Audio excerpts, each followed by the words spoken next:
Hello and welcome guys, welcome to our YouTube channel. और आप देख रहे हैं द ललित एजुकेशन क्लासेस।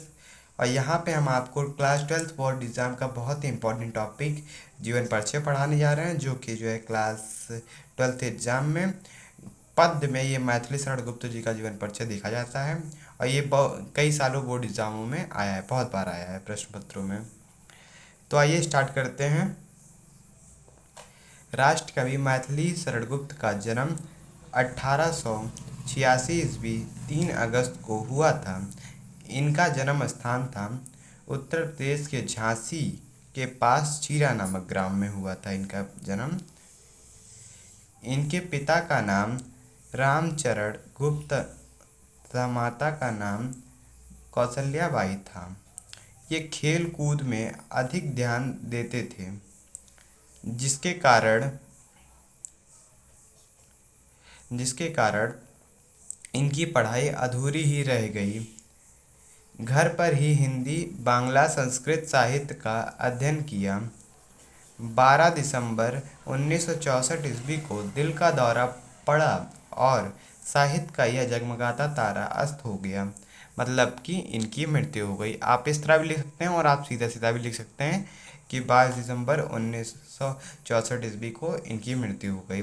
मैंने बहुत ही छोटा जीवन परिचय लिखा है, जिसे आप 1 से 2 बार पढ़ेंगे और आपको याद हो जाएगा। आपको जीवन परिचय में खाली इंपॉर्टेंट चीज़ें लिखती हैं, और वरना आप बढ़ा चढ़ा के लिख ही सकते हैं। बोर्ड एग्ज़ाम हमें एक समय शब्द सीमा देता है, जो कि 80 शब्दों का होती है। अगर उससे ज़्यादा लिखेंगे तब भी कोई बात नहीं, पर यह है कि शब्द सीमा में ही लिखें तो ज़्यादा अच्छा है। वरना बहुत बार लोग 150 शब्दों का जीवन परिचय लिख देते हैं, जिसका कोई मतलब नहीं होता, वो खाली आपका टाइम बर्बाद करता है। तो इसीलिए बोर्ड एग्ज़ाम के लिए हमें अपने समय को बहुत ही महत्वपूर्ण रहते हैं। 3 घंटे में पूरा पेपर हल करना रहता है, इसीलिए हमें थोड़े शब्दों में अच्छे अंक मिल जाएं, ऐसा काम करना होगा। आइए देखते हैं साहित्यिक परिचय। और साहित्यिक परिचय भी छोटा नहीं, थोड़ा ठीक ठाक होना चाहिए, क्योंकि आपको बोर्ड एग्ज़ाम में, जब भी आप 12th बोर्ड एग्ज़ाम में क्वेश्चन पढ़ेंगे तो आपको जीवन परिचय नहीं पूछेगा, आपको साहित्यिक परिचय ही पूछेगा। हम आपको एक पेपर दिखा देते हैं, जो कि ये बोर्ड एग्ज़ाम का ही है। ये आपका जो है 2023 समान हिंदी बोर्ड एग्ज़ाम का पेपर है। और ये आया है यूपी बोर्ड का पेपर है। आपको इसमें हम दिखा देते हैं कि कैसे क्वेश्चन पूछता है। ये देखिए, यहाँ पे इसने पूछा हुआ है, निम्नलिखित में से किसी एक लेखक का साहित्यिक परिचय देते हुए उनकी प्रमुख कृतियाँ का उल्लेख कीजिए। तो यहाँ भी देखिए 2023 का बोर्ड पेपर है ये, और मैथिली शरण गुप्त का जीवन परिचय दिया हुआ है, इसीलिए हमने मैथिली शरण गुप्त का भी जीवन परिचय डाल दिया। हमने इससे पहले आपको जयशंकर प्रसाद का जीवन परिचय भी डाल दिया है चैनल पे। अगर आप नए हैं तो इस वीडियो में जाइए और चैनल को देख लीजिए, चैनल पे पड़ा हुआ है। हजारी प्रसाद जी का भी जीवन परिचय है, वासुदेव शरण अग्रवाल जी का भी जीवन परिचय। आप इसको ज़रूर से देख लें, क्योंकि ये बहुत ही इंपॉर्टेंट है और कई सालों में देखा गया है। तो इसी के आधार पर हम जो है वीडियो बनाते हैं, और जो कि बहुत ही हेल्प कर सकता है आपके क्लास 12th बोर्ड एग्ज़ाम के लिए। आइए आगे साहित्यिक परिचय देखते हैं। साहित्यिक परिचय। मैथिली शरण गुप्त भारतीय साहित्य के महत्वपूर्ण कवि थे। उन्होंने हिंदी काव्य के क्षेत्र में महत्वपूर्ण योगदान दिया। उनकी उनकी कविताएं राष्ट्रीय चेतना को प्रेरित करने में मदद करती हैं।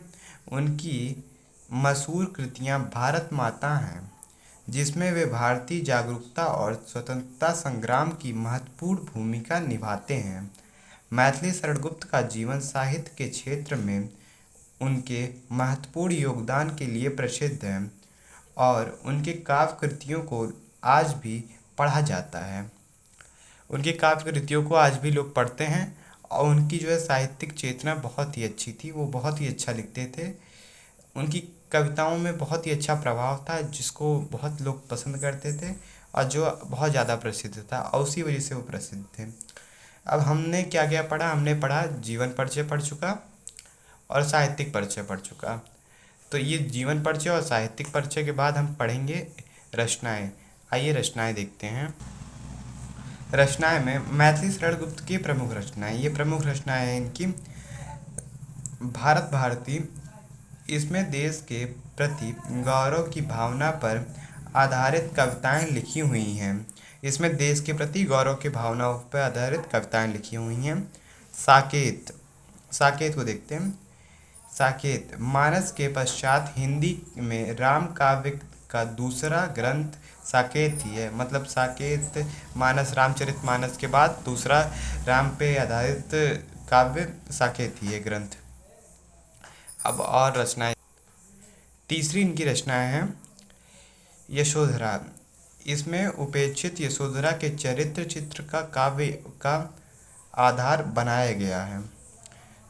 द्वापर, जय भारत, विष्णुप्रिय, इनमें हिडिंब, नहसु, दुर्योधन आदि के चरित्रों का नवीन रूपों में प्रस्तुत किया गया है। यानी कि इन सब का नया नया रूप प्रस्तुत किया गया है इसमें द्वापर, जय भारत, विष्णुप्रिय में।